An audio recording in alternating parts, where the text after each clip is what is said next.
If you want to enjoy and make the most of this session, setting up and adjusting your snowboard bindings is essential. You always want to feel in control on your snowboards, and for that, you'll need a good adjustment of your bindings. My name is Yohann. I'm product manager at Wedze, and I've been working at Decathlon for 14 years now. Together, we'll see how to adjust your bindings. It's not complicated at all if you follow the 5 steps. To adjust your bindings, it takes about 20 minutes. It's easy to do, and you can do it by yourself with only one tool, a screwdriver.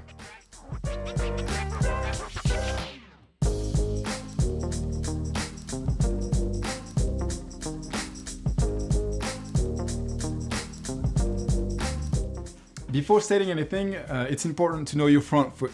It's pretty easy to know your front foot. If you skateboard or a scooter before, the foot that stays on the scooter on the board is your front foot. You need to know that because then you will define which is the front binding, which is the rear binding. So for me, my right foot is my front foot. And I put my binding with the ratchet on the outside, which means that this binding with me my front binding for the right foot, and this binding with me my rear binding with the left foot. Ratchet outside.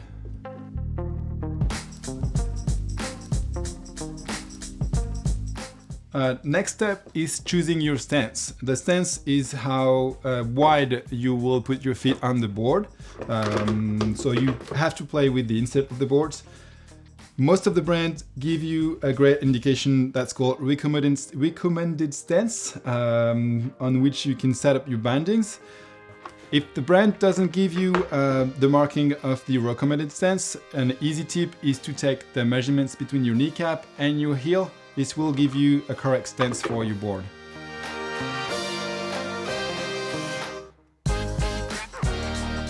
After the stance, you need to define the angles you want to ride with. Angles are very personal, depending on how you want to ride, what's your feeling on the snow, so that's something you can play with throughout the time. At first, when you don't know, you have 2 easy settings that you can practice, is +15, -15 for all freestyle or even cruising around, but that's an easy setting if you like to be symmetrical. Or if you're more freeride or on-piste carving, you can go for -6 on the rear foot and +18 on the front foot. Again, it's very personal, you need to try things. Myself, I like very symmetrical, I go for -15, +15. How do you set up the angle? It's easy, it's written on the binding. On the binding, the disc has the different setting, and you can set up the angles from 0 to the angle you want, and it's graduated every 3 degrees. So it's easy for me because the 15 degrees, it's written on the disc. So I choose 15 degrees. If you want 12, you remove 1 graduation, -3, it goes to 12 degrees. So I'll keep 15 for me, and I will pre-mount the binding on the board for the next step.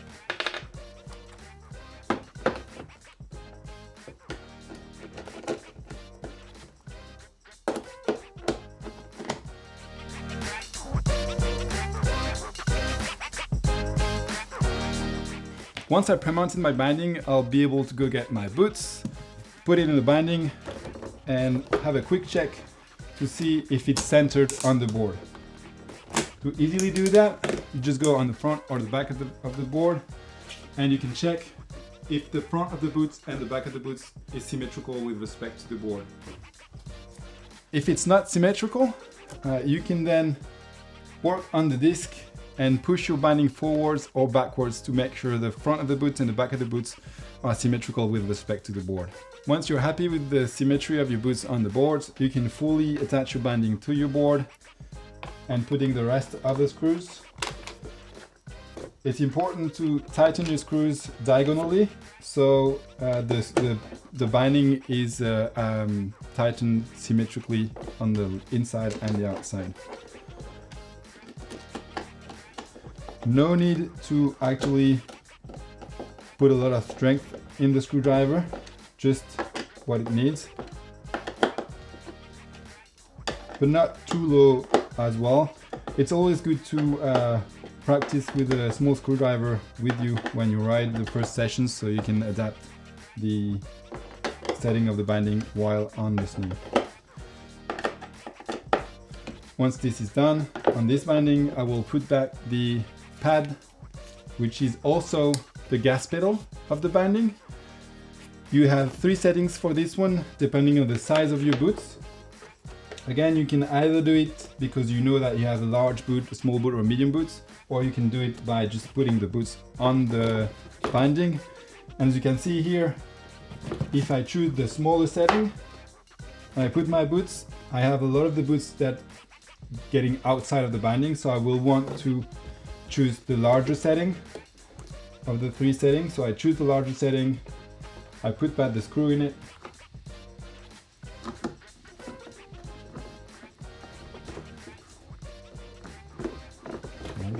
and when I put back the boots in the binding, I can see that it's fully matching with the sole of the boot.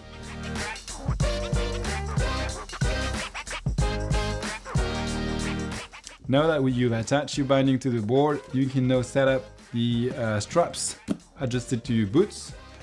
To do that, it's pretty easy. On this binding, you have a no tool system, so you don't especially need a screwdriver. Some of the bindings you don't have no tools, so having a screwdriver with you is always good. So I set up the straps here. What you can see here is setting up the front strap at the very end of the tightening. It still moves and it's not well centered, so there's a setting here to actually adjust.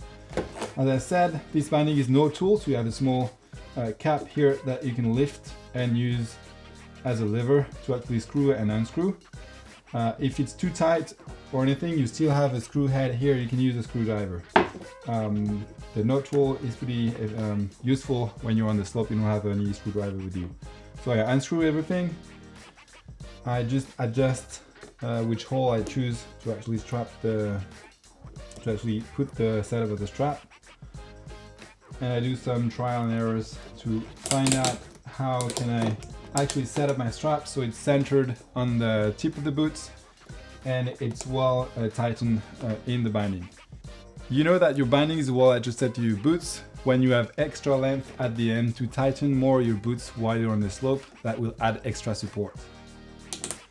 That's the front strap is done. You do the same thing with the rear strap. Here you can see it's not really well centered either, so same operation here. I will just add a little bit of length. So unscrewing the no tool, adding 1 hole of length, bring it back,